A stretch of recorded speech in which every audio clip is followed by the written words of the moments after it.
The moment I saw my wife dancing with Jason at the wedding, I knew my marriage was over. What I didn't know was that I'd become the kind of man who'd destroy 2 lives before the year was out. But I'm getting ahead of myself. The Riverside Estate was the kind of venue that screamed, "We spent too much money."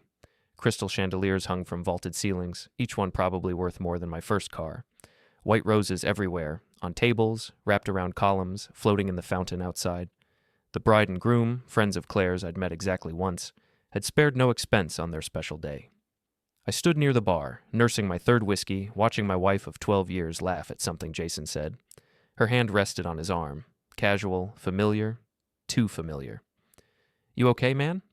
Pete appeared beside me, his ex-cop instincts always reading the room. At 40, he still had that military bearing, shoulders back, eyes constantly scanning. My best friend since college, the one person who'd stuck around through everything. "Peachy," I said, "just enjoying the open bar while my wife pretends I don't exist." Pete followed my gaze. Claire wore a red dress that hugged every curve.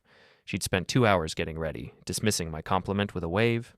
"It's not for you, Tom. I want to look good for the photos." At 36, she still turned heads. Jason certainly couldn't look away. "That's the guy from her office?" "Jason Whitmore, project lead, charming, successful, everything I'm apparently not." "You're the CEO of a law firm." "Yeah, but I'm boring." I mimicked Claire's voice. "Tom, you're so predictable. Tom, you never want to do anything fun. Tom, when did you become so old?" The DJ announced the couple's first dance. Everyone gathered around the floor, phones out, ready to capture the moment for Instagram. Claire and Jason moved to the edge of the crowd. They weren't touching, but the space between them felt charged, electric. My sister Erin materialized on my other side. At 35, she ran a cafe downtown and had a 6th sense for family drama. "Please tell me you're seeing what I'm seeing." "Depends. Are you watching my wife openly flirting with her coworker?" "Tom." "What?" "That's what's happening." I drained my whiskey. "She's been distant for months. Now I know why." The first dance ended. The DJ invited everyone to join. Jason extended his hand to Claire. She took it without hesitation, letting him pull her close. Too close. His hand slid to the small of her back. She tilted her head up, smiling at him the way she used to smile at me. "I need air," I said. Outside, the October night was crisp and clear. The estate's garden stretched into darkness, lit by strings of white lights. I walked the stone path, hands in my pockets, trying to process what I'd just witnessed. Laughter drifted from behind a hedge. Claire's laughter. That breathy, genuine sound she hadn't made around me in over a year. I shouldn't have looked, but I did. They stood in a secluded alcove, partially hidden by climbing roses. Jason had her pressed against the stone wall, not forcefully, but intimately. His mouth was near her ear, whispering something that made her giggle. Her hands rested on his chest. "We should get back," she said, but made no move to leave. 5 more minutes. Jason's voice was smooth, confident. "Tom won't notice. He never does." The words hit like a physical blow. "He's probably at the bar," Claire agreed. 3rd whiskey by now, I'd guess. God, he's become so predictable. "You deserve better." "I know." She sighed dramatically. "I just need to figure out the right time, the right way." "To leave him?" "To stop pretending I'm happy." Jason kissed her then. Not a peck. A real kiss. The kind that told me this wasn't their first. Claire's arms went around his neck. She kissed him back with passion I hadn't seen from her in years. I backed away silently, my heart hammering, my hands shook. Not from sadness, from rage. Pure, white-hot rage. Back inside, the reception was in full swing. I found Pete and Erin at our table. "You look like you've seen a ghost," Erin said. "Worse, I've seen the truth." I sat down heavily. "They're involved." Pete leaned forward. "You sure?" "I just watched them make out in the garden. Heard them talking about how predictable I am, how she wants to leave me." Erin grabbed my hand. "Tom, I'm so sorry." "Don't be." Something cold settled in my chest, replacing the rage with clarity. "I'm going to destroy them both." "Tom, not murder, nothing illegal." I looked at Pete. "But I'm going to make them wish they'd never met me. I'm going to take everything from them, reputation, career, dignity, everything." Pete studied me for a long moment. "You're serious. Absolutely serious. Then you're going to need help." Claire returned 20 minutes later, lipstick perfect, not a hair out of place. She slid into the seat beside me, smelling faintly of Jason's cologne. "Where have you been?" I asked pleasantly. "Bathroom. The line was ridiculous." She didn't even look at me, her attention on her phone. Sophie wants to know if we're coming to brunch tomorrow. Sure, why not? She glanced up, surprised. Really? You usually hate brunch with my friends. I'm trying to be less predictable. Something flickered in her expression. Guilt, maybe, or fear. But it vanished quickly. Okay, I'll tell her yes. The bride and groom cut the cake. Toasts were made. People danced and drank and celebrated love eternal. I watched it all with new eyes, seeing the cracks beneath the surface. How many of these marriages were built on lies? How many smiling couples were one affair away from implosion? Near midnight, a drunk bridesmaid stumbled up to Claire. You're so lucky, she slurred. Your husband's so handsome. Are you guys happy? Claire glanced at me, then back to the bridesmaid. Not really, she said with a laugh, like it was a joke. But it wasn't a joke, not to me. I stood up. I'm heading home. Already? The night's still young. I'm tired. You stay. Have fun. Relief flooded her face. Are you sure? Absolutely. Enjoy yourself. I kissed her cheek. She flinched slightly and walked out. In the parking lot, I sat in my car for 10 minutes, hands on the steering wheel, breathing slowly. Then I called Pete. It's starting tonight, I said when he answered. I need you to teach me everything you know about surveillance. My house felt different when I walked in alone. Bigger, emptier. The photos on the walls, our wedding, vacations, anniversary dinners, suddenly looked like evidence of a crime, a 12-year con. I went to my study and pulled out a yellow legal pad. At the top, I wrote, Operation Boring Husband. Pete arrived 30 minutes later with a duffel bag. You're really doing this? He asked. You saw them tonight. You heard what I told you. I did. And honestly, she deserves what's coming. He opened the bag. But we do this smart. Legal. Nothing that blows back on you. Inside the bag, a voice-activated recorder, a camera with a telephoto lens, and a GPS tracker. The tracker's borderline, Pete admitted. But if it's your car, technically you're tracking your own property. She drives her own car. Then we skip that one. Stick to what's defensible. He handed me the recorder. This is your best friend. Voice-activated, 12-hour battery, records in high quality. You can hide it anywhere. Her purse? Too risky. She might find it. Pete thought for a moment. What about her car? Under the seat, tucked into the upholstery. She'll never look there, and you'll get conversations with Jason when he's in the car. That's genius. That's experience. I've done 100 domestic cases. He pulled out a small notebook. Now we document everything. Dates, times, locations. Build a timeline. When did the affair start? How often do they meet? Where? Who knows about it? I grabbed a beer from the fridge and sat down. She started working with Jason about 8 months ago. New project, big client. She came home excited, talking about this amazing team lead who really understood her vision.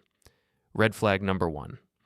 Then the late night started, working dinners, weekend strategy sessions. I laughed bitterly. I actually encouraged it, told her I was proud of her dedication. When did things change between you two? Gradually, she stopped wanting to have closeness, said she was tired, stressed. When we did, she seemed distant, like she was thinking about someone else. Pete made notes. What about her friends? Sophie and Amanda. Do they know? Good question. I pulled out my phone and scrolled through Claire's Instagram. Look at this, posted 3 hours ago. The photo showed Claire and Jason on the dance floor, his hand on her waist, both of them laughing. The caption, best wedding ever. The comments were telling. Sophie, you two look amazing together. Amanda, hottest couple on the floor. Claire's response, LOL, we're just friends. But thanks. They know, Pete said flatly, and they're covering for her. So they're targets too. Tom, focus on Claire and Jason first. Don't dilute your efforts. But I was already thinking bigger. This wasn't just about my cheating wife and her scumbag boyfriend. This was about everyone who'd enabled them, everyone who'd smiled to my face while knowing the truth. Claire came home at 3 a.m. I heard her stumble in, kick off her heels, and make her way upstairs. She paused outside the bedroom door. I'd left it cracked, lights off, pretending to sleep. Tom? She whispered. I didn't answer. She sighed and went to the guest room. The door clicked shut. In the morning, I made coffee and waited. She emerged at 9, makeup smudged, hair disheveled. Morning, I said cheerfully. Coffee? Please. She sat at the kitchen island, rubbing her temples. I drank too much. I noticed. You got home pretty late. The party went forever. Sophie wanted to hit the hotel bar after. Was Jason there? Her eyes snapped to mine. What? At the hotel bar. Was he there? I don't know. Maybe. There were a lot of people. She took the coffee mug, hands shaking slightly. Why? Just curious. You two seemed close last night. He's a coworker, Tom. We work together. Right, of course. I smiled. I'm going to run some errands. Need anything? No, I'm just going to shower and maybe nap. Sounds good. Oh, and Claire? Your phone was buzzing earlier. Lots of texts from someone named Project Partner. That a new work thing? Her face went pale. That's just Jason. We share project files. Ah, makes sense. I grabbed my keys. See you later? In the car, I called Pete. She has him listed as Project Partner in her phone. Want to bet that's not his only contact entry? Burner phone, Pete said immediately. Classic move. She's got a second phone for the affair. How do I find it? Check her purse, her car, her desk. Women usually keep them close but hidden. Could be in a tampon box, inside a boot, anywhere you wouldn't normally look. I drove to our house. Claire had left for her nap, and let myself back in quietly. Her purse sat on the counter. Inside, wallet, makeup, keys, regular phone, no burner. Her car was in the garage. I searched under seats, in the glove box, inside the center console. Nothing. Then I remembered she'd redecorated her closet last month, insisting on privacy. I need my own space, Tom. You have your study. Her closet was massive, a converted spare bedroom with built-in shelves and drawers. I searched systematically, feeling like a criminal in my own home. In a shoebox labeled Winter Scarves, I found it. A cheap Android phone, the kind you buy at a convenience store with cash. My hands shook as I powered it on. No passcode, arrogant or careless, I couldn't decide which. The text history with Jason went back 6 months. Jason, can't stop thinking about yesterday. You're incredible. Claire, you're not so bad yourself. Jason, when can I see you again? Claire, Tom's at a conference next week. Come over Tuesday. Jason, your place? Bold. Claire, he'll never know. He's clueless. I scrolled through hundreds of messages. Plans for hotel meetings, explicit photos, jokes about me. Claire, Tom asked why I'm so happy lately. I told him it's my new yoga class. Jason, does he really not suspect anything? Claire, he's too boring to think outside the box. He trusts me completely. It's actually kind of sad. Jason, his loss, my gain. Claire, speaking of which, can you get away Friday? I need you. Jason, for you? Always. The most recent message was from last night, sent at 2:47 a.m. Claire, thank you for tonight. Being with you makes everything else bearable. Jason, leave him. We could be together for real. Claire, soon, I promise. I just need to figure out the finances first. He makes good money. I'm not walking away empty-handed. There it was, the truth in black and white. She wasn't just cheating, she was planning to leave me and take half of everything I'd built. I took photos of every message, every photo, every piece of evidence. Then I put the phone back exactly as I'd found it. In my car, I sat for a long moment, breathing slowly. The rage was back, but controlled now, focused. I called Pete. I've got everything. Texts, photos, timeline, 6 months of evidence. Good. Now we plan. He paused. How far are you willing to go? As far as it takes. I want them ruined, Pete. Professionally, socially, financially, I want them to lose everything. Then let's get to work. Monday morning, I went to work like nothing had changed. My law firm, Brennan and Associates, occupied 3 floors of a downtown office building. 15 attorneys, 20 support staff, and a reputation for winning impossible cases. My secretary, Linda, handed me my schedule. You've got the Morrison deposition at 10, lunch with the Hendersons at noon, and the partners meeting at 3. Thanks. Hey, Linda, I need you to do something discreet for me. She'd worked for me for 8 years. She knew when to ask questions and when to just nod. What do you need? Background check on Jason Whitmore, works at Meridian Consulting. I need employment history, credit report, any public records, legal stuff only. How soon? End of day? Consider it done. At lunch, I met Pete at a diner near the courthouse. I've been thinking about strategy, he said, sliding a folder across the table. Jason Whitmore, 34, divorced 2 years ago, works at Meridian. But here's the interesting part. He's done this before. Affair with a married woman? 3 times that I could find. One ended in a messy divorce where he was named in the filing. Another resulted in a harassment complaint at his previous job. Guy's a serial homewrecker. Does Claire know? Doubt it. He's good at hiding his past. Pete tapped the folder. But we can expose it, plant seeds of doubt, make her question everything. I want her to suffer, I said quietly. Not just lose me, lose him too, lose everything. Then we play the long game. First, we separate them, make Jason toxic. Then, when she's isolated and vulnerable, we hit her with the divorce papers and all the evidence. How do we make Jason toxic? Pete grinned. Leave that to me. That afternoon, Linda delivered the background check. Jason's credit report showed significant debt, credit cards maxed out, a car loan he was behind on, and a personal loan from a payday lender. He's broke, I said aloud. Linda raised an eyebrow. The report also shows he's been warned twice at work for inappropriate relationships with colleagues. HR documented it, but didn't fire him because he brings in big clients. Interesting. Very interesting. That night, Claire worked late. Big timeline, she texted. Don't wait up? I knew exactly where she was.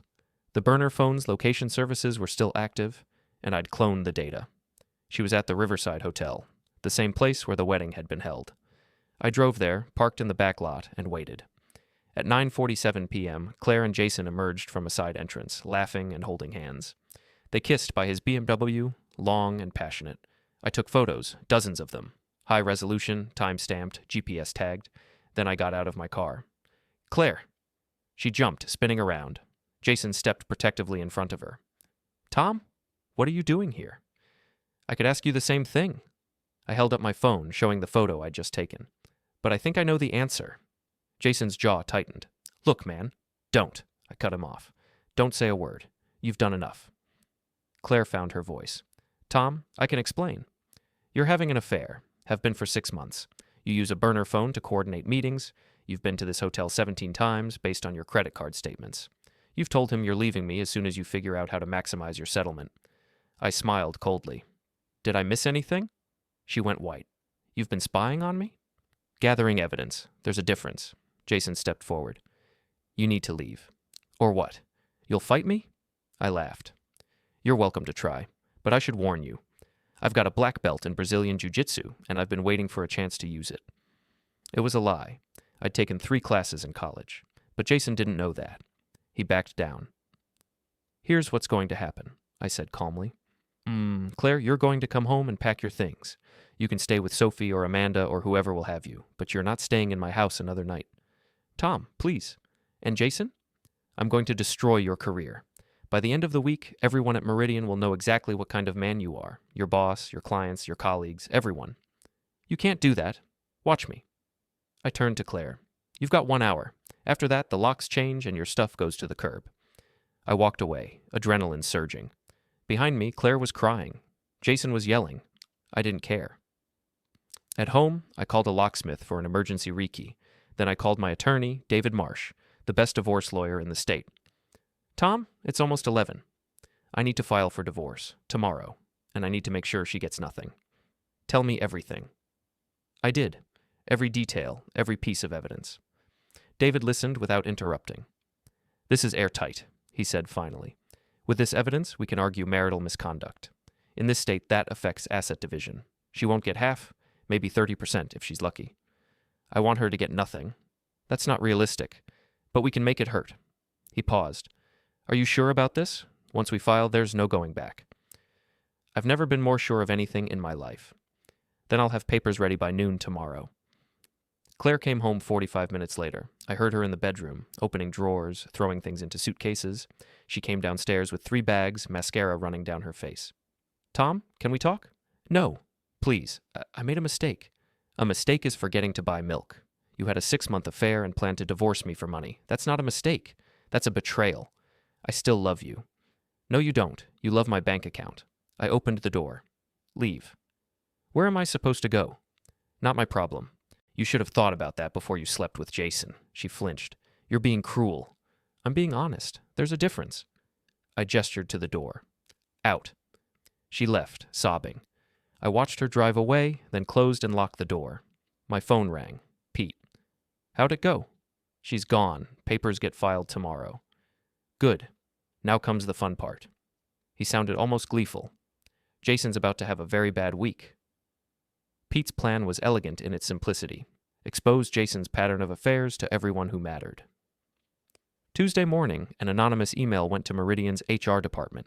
It contained documentation of Jason's previous harassment complaints, links to court records from his divorce, where he'd been cited for adultery, and photos of him with Claire at the hotel.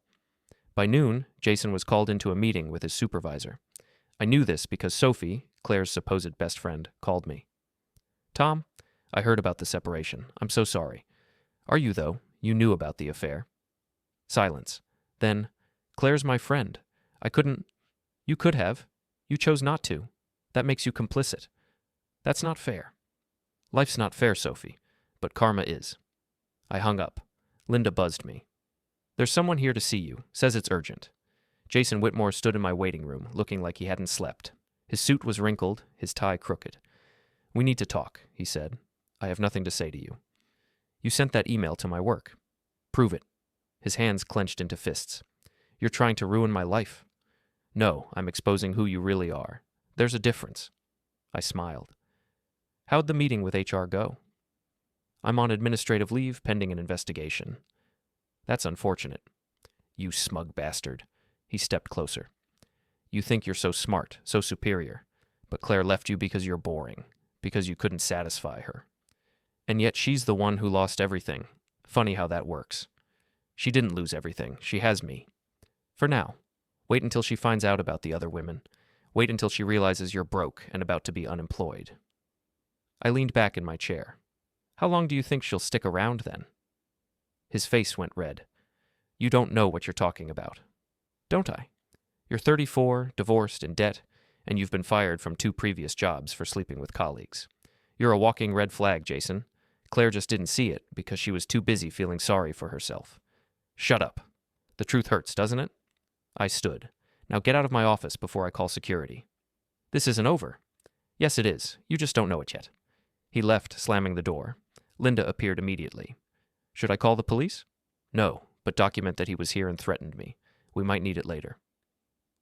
That night, I went to the gym. My actual gym, where I actually did have a membership. Jason was there, working out his frustration on a punching bag. I ignored him, going through my routine. Weights, treadmill, stretching. He watched me the whole time, anger radiating off him. In the locker room, we were alone. You're going to pay for what you did, Jason said. Am I? I opened my locker. How exactly? He shoved me, hard. I stumbled back against the lockers. Feel better? I asked. He shoved me again. This time, I was ready. I sidestepped, using his momentum against him, and he crashed into the locker, face first. Don't touch me again, I said calmly. He spun around, nose bleeding. You son of a... I held up my phone. I've been recording since you walked in. You assaulted me. I defended myself. Keep going, and I'll press charges. Jason stared at me, chest heaving. Then he grabbed his bag and left. I sat down on the bench, hands shaking. Not from fear, from exhilaration.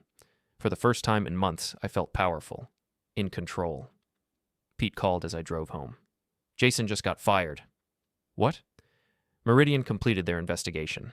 3 women came forward with complaints. He's done. That was fast. When HR smells a lawsuit, they move quick. Pete chuckled. Claire's going to freak when she finds out. Good. But the next morning brought unexpected news. Linda rushed into my office, phone in hand. You need to see this. She pulled up a social media post from Amanda, Claire's other friend. Standing with my girl Claire during this difficult time. Divorce is hard, but she's strong. Shock her women supporting. Women. Strong women. The post had hundreds of likes and comments, most supporting Claire, some calling me a controlling husband and a manipulative narcissist. They're spinning the narrative, Linda said, making you the villain. I read through the comments. Claire had responded to several, playing the victim. Thank you all for the support. It's been so hard. I just want to move on and heal. Someone asked what happened. Claire's response, I'd rather not get into details, but let's just say I finally found the courage to leave a toxic situation. Unbelievable, I muttered. Linda pointed to another comment. Look at this one. Sophie had written, "Claire is the bravest woman I know. Tom never appreciated her. She deserves so much better." "They're protecting her," Linda said, rewriting history. "Then we rewrite it back." I pulled up the photos from the hotel. "Send these to Amanda and Sophie, anonymously. Let them see who they're really defending." "Tom, that's necessary. They want to play dirty? Fine. But they are going to know the truth first." The emails went out at noon. By 2 p.m., my phone rang. Unknown number. "Hello?" "You bastard." Amanda's voice shaking with rage. "You sent those photos." "I have no idea what you're talking about." "Don't play dumb. Those pictures of Claire and Jason?" "Oh, those. Yeah, I took them. Documented evidence of my wife's affair. Pretty standard in divorce proceedings." "You had no right." "I had every right. She's my wife. Was my wife." I paused. "Did you know about the affair?" Silence. "You did know. You knew, and you helped her hide it. You lied to me, smiled to my face, and enabled her betrayal." My voice hardened. "So don't call me a bastard, Amanda. Look in the mirror first." She hung up. Within an hour, Sophie called. Then Claire's mother. Then Claire herself. "You sent those photos to my friends?" Claire screamed. "How dare you? How dare I? How dare you cheat on me for 6 months, plan to divorce me for money, and then play the victim on social media?" "I never—" "You did. All of it. And now everyone knows. Your friends, your family, your coworkers. Everyone knows what you really are. You're destroying my life. No, Claire. You destroyed your own life. I'm just making sure everyone sees the wreckage." I hung up. That night, someone vandalized my house. Spray paint on the garage door. "Cheater" in big red letters. I called the police. They took a report, but without witnesses or camera footage, there wasn't much they could do. "Probably kids," the officer said. "Probably my ex-wife's boyfriend," I corrected. Pete came over to help clean up. "This is escalating." "Good. Let it escalate. The more desperate they get, the more mistakes they'll make." "Tom, you need to be careful. Jason's unstable. He could really hurt you." "Let him try." I scrubbed at the paint. "I'm not backing down. Not now. Not ever." But Pete was right to worry. Things were about to get much worse. The divorce proceedings began in earnest. David Marsh filed the papers, citing irreconcilable differences and marital misconduct. Claire's attorney, a shark named Patricia Holbrook, immediately filed a motion for temporary spousal support. "She's claiming she can't afford to live," David explained in his office. "Wants $5,000 a month until the divorce is finalized." "Absolutely not. We'll fight it. With the evidence of her affair, the judge will likely deny it." He shuffled papers. "But there's something else. Claire's claiming you were emotionally abusive, that you controlled her finances, isolated her from friends, and created a hostile home environment." "That's insane." "It's strategy. She's trying to paint herself as the victim to improve her settlement." David leaned back. "We need to counter it. Character witnesses, evidence of joint financial decisions, anything that shows the marriage was equitable." "I have 12 years of bank statements showing she had full access to everything. Credit cards in her name, a car I bought her, vacations she planned. She wasn't controlled, she was spoiled." "Perfect. Get me all of that." The hearing for temporary support was set for 2 weeks out. In the meantime, Claire launched a full-scale social media campaign against me. Post after post appeared. Vague references to emotional abuse, quotes about finding strength to leave, photos of her looking sad and vulnerable. Her friends rallied around her, sharing and commenting, building a narrative of brave woman escaping terrible husband. It was brilliant and infuriating. "She's playing the long game," Pete observed, "building public sympathy so when the truth comes out, people will doubt it." "Then we need to get ahead of it." "How?" I thought for a moment. "We leak the affair, not just to her friends, to everyone, her coworkers, her boss, her family, make it impossible to deny. That's scorched earth, Tom. She started this war. I'm just finishing it." The next day, an anonymous email went to Meridian Consulting's entire staff. It contained a detailed timeline of Claire and Jason's affair, complete with photos, text messages, and hotel receipts. The response was immediate. Claire's boss called her in for a meeting. Her coworkers, who'd been sympathetic, suddenly went cold. The social media posts stopped. Jason, meanwhile, was spiraling. Unemployed and broke, he'd been staying with Claire at Sophie's apartment. But the stress was taking its toll. I knew this because Erin, my sister, had become friends with Sophie's roommate, who was more than happy to share gossip. "They fight constantly," Erin reported over coffee at her cafe. Jason blames Claire for his job loss, and Claire blames Jason for the photos getting out. Sophie's ready to kick them both out. Music to my ears. Tom, are you sure about this? I mean, I get that you're angry, but this is getting intense. She tried to destroy me, Aaron. Tried to take everything I'd worked for and paint me as the villain. I'm just making sure the truth comes out. At what cost? Whatever it takes. The temporary support hearing arrived. Claire showed up with Patricia Holbrook, both dressed conservatively, projecting respectability and victimhood. David and I sat across from them, armed with binders of evidence. The judge, a stern woman in her 60s named Margaret Chen, reviewed the filings. Ms. Holbrook, your client is requesting $5,000 per month in temporary support. On what basis? Your Honor, my client left an abusive marriage with nothing. She needs financial support to maintain basic living expenses while the divorce is finalized. Mr. Marsh? David stood. Your Honor, the claim of abuse is unfounded and contradicted by evidence. Mrs. Brennan had full access to marital finances, including credit cards with no spending limits, a vehicle purchased in her name, and a joint checking account she used freely. Furthermore, she was employed full-time, earning $75,000 annually. She is not destitute. Your Honor, Patricia interjected, my client is currently on unpaid leave from her job due to the stress of this situation. Due to her affair with a coworker, David interrupted, which we can document extensively. Judge Chen's eyebrows rose. There was an affair? Yes, Your Honor. A 6-month affair with a colleague conducted during work hours and on company property. Mrs. Brennan's employer placed her on leave pending an internal investigation. Claire's face went red. Patricia whispered urgently to her. Do you have evidence of this affair? The judge asked. David handed over a binder. Text messages, photos, hotel receipts, and testimony from witnesses. It's all documented. Judge Chen reviewed the materials in silence. The courtroom was quiet. Finally, she looked up. Mrs. Brennan, did you engage in an extramarital affair? Claire's voice was barely a whisper. Yes, Your Honor. And you're now requesting financial support from the husband you betrayed? Your Honor, the affair doesn't negate her need for support, Patricia began. Motion denied. Judge Chen's voice was sharp. Mrs. Brennan is employed and capable of supporting herself. Furthermore, her conduct during the marriage demonstrates a lack of good faith. We'll address asset division at the final hearing, but there will be no temporary support. We walked out of the courthouse victorious. Claire and Patricia huddled on the steps, arguing in heated whispers. That was beautiful, I said to David. That was easy. The final hearing will be harder. She'll fight for every penny. Let her fight. I've got more ammunition than she can imagine. But that night, things took a dark turn. I came home to find my front door ajar. Inside, the house had been ransacked. Furniture overturned, paper scattered, electronics smashed. I called the police immediately. Anything missing? The officer asked. I checked. TV still there, laptop still there, jewelry still there. No, it's just destroyed. Any idea who might have done this? My ex-wife's boyfriend, Jason Whitmore. Can you prove it? Not yet, but I will. Allez, after the police left, I called Pete. He's escalating, Pete said grimly. This is beyond vandalism. He's trying to intimidate you. It's not working. Tom, listen to me. Guys like Jason, when they lose everything, they get dangerous. You need to be careful. I'm always careful. I'm serious. Get a security system, cameras, an alarm. Protect yourself. He was right. The next day, I had a full security system installed. Cameras on every entrance, motion sensors, the works, and just in time.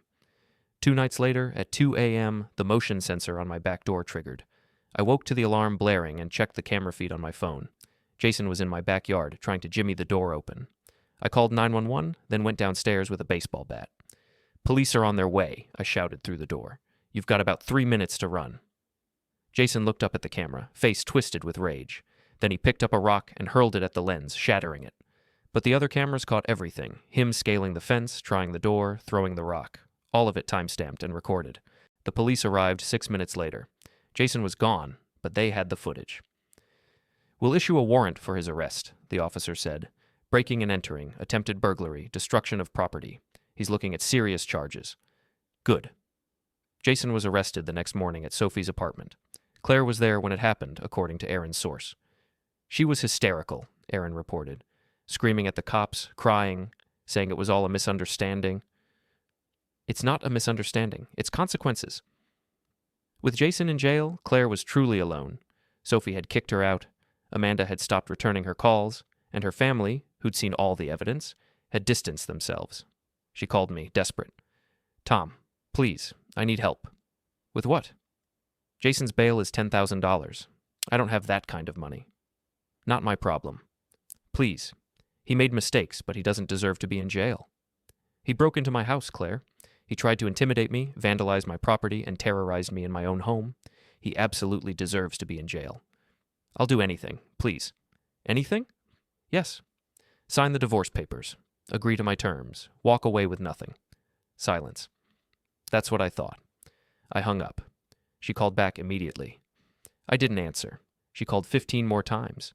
Then she started texting, "Tom, please, I'm begging you. I made a mistake. I'm sorry. I'll do whatever you want. Just help me." I blocked her number. Jason stayed in jail. Claire stayed desperate.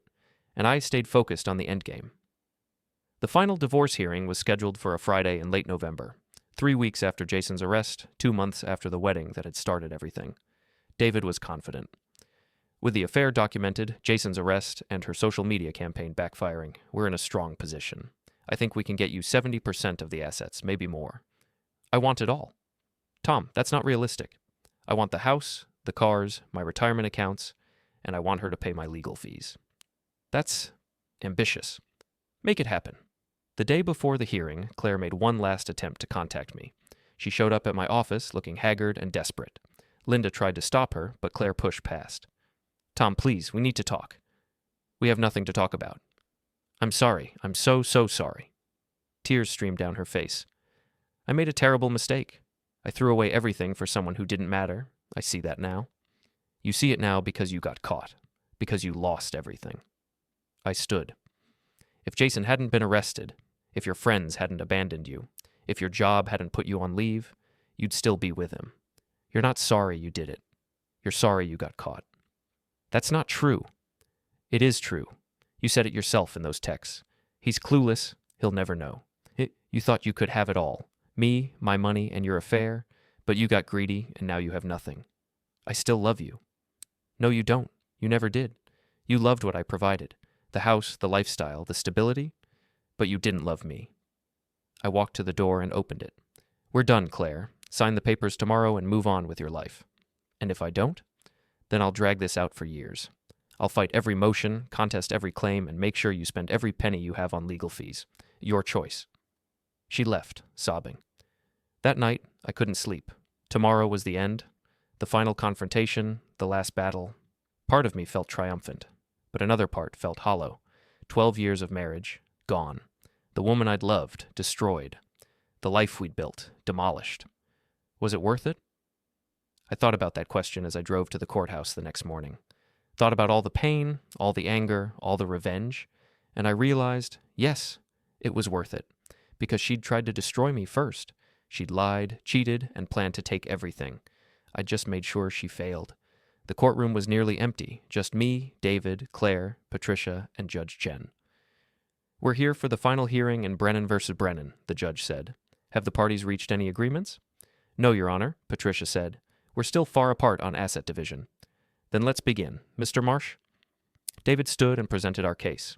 The affair, the lies, the text messages planning to maximize her settlement, the vandalism, Jason's arrest, Claire's social media campaign, all of it, laid out in excruciating detail. Claire sat with her head down, crying silently. Patricia tried to counter. "Your Honor, while my client made mistakes, she's still entitled to a fair division of marital assets." "Fair?" I couldn't help myself. "What's fair about cheating on your husband for 6 months and then trying to take half his money?" "Mr. Brennan," Judge Chen warned. You'll have your chance to speak." "Sorry, Your Honor." The hearing lasted 3 hours. David was brilliant, methodical, devastating. Patricia fought hard, but she had nothing to work with. Finally, Judge Chen rendered her decision. After reviewing all the evidence, I find that Mrs. Brennan engaged in marital misconduct that directly contributed to the dissolution of this marriage. Furthermore, her actions after separation, including the social media campaign and her association with Mr. Whitmore's criminal behavior, demonstrate a pattern of bad faith. Claire looked up, hope fading in her eyes. Therefore, I award Mr. Brennan 75% of all marital assets, including the family home, both vehicles, and all retirement accounts. Mrs. Brennan will receive 25% of the liquid assets to be paid out over 3 years. Additionally, Mrs. Brennan will be responsible for her own legal fees. Patricia stood. Your Honor, that's final. This court is adjourned. The gavel came down. I'd won. Outside the courthouse, Claire caught up to me. I hope you're happy, she said bitterly. I am, actually. You destroyed my life. No, Claire, you destroyed your own life. I just made sure you didn't destroy mine too. I started to walk away, then turned back. You know what the funny thing is? You called me boring, predictable, said I never did anything interesting. So? So I spent 3 months systematically dismantling your entire existence. I exposed your affair, ruined your boyfriend's career, got him arrested, turned your friends against you, and took everything you thought you'd get in the divorce. I smiled. How's that for boring? Her face crumpled. I hate you. I don't care. I don't think about you at all anymore. And it was true. The rage was gone, replaced by indifference. Goodbye, Claire. I walked away and didn't look back. Pete was waiting by my car. How do you feel? Free. Good. You earned it. He clapped me on the shoulder. What now? Now? I rebuild. New life, new start. Maybe even find someone who actually appreciates me. You will. You're a good guy, Tom. You just had to remind yourself. I drove home, my home, all mine now, and poured a whiskey. Sat on the back porch and watched the sunset. My phone buzzed, a text from an unknown number. You won. Congratulations. But you lost too. You became just as bad as me. I stared at it for a long moment. Then I deleted it and blocked the number. Maybe Claire was right. Maybe I had become something darker in my quest for revenge. But I'd also become something stronger, something that wouldn't be taken advantage of again. And that, I decided, was worth everything. 3 months later, Jason pleaded guilty to breaking and entering and got 18 months probation. Claire moved to another state, took a job making half what she used to earn, and disappeared from social media entirely. Sophie and Amanda both apologized. I ignored them. Aaron's Cafe became my regular hangout. Pete and I started a weekly poker game. Work was good, life was good, and then, at a charity event in February, I met someone new. Sarah, a teacher, funny and kind and real. So what do you do? She asked over drinks. I'm a lawyer, recently divorced. Messy? You could say that. Want to talk about it? Not really. I'd rather hear about you. She smiled. I like that answer. We talked for hours. No games, no lies, no hidden agendas. Just two people connecting. When I drove home that night, I realized something. The revenge had been necessary. Brutal, but necessary. It had closed one chapter and opened another. Claire had tried to destroy me. Instead, she'd freed me. And that was the ultimate revenge. Not her destruction, but my rebirth. I never saw Claire again, never spoke to Jason again, never looked back. Because boring, predictable Tom Brennan had learned something important.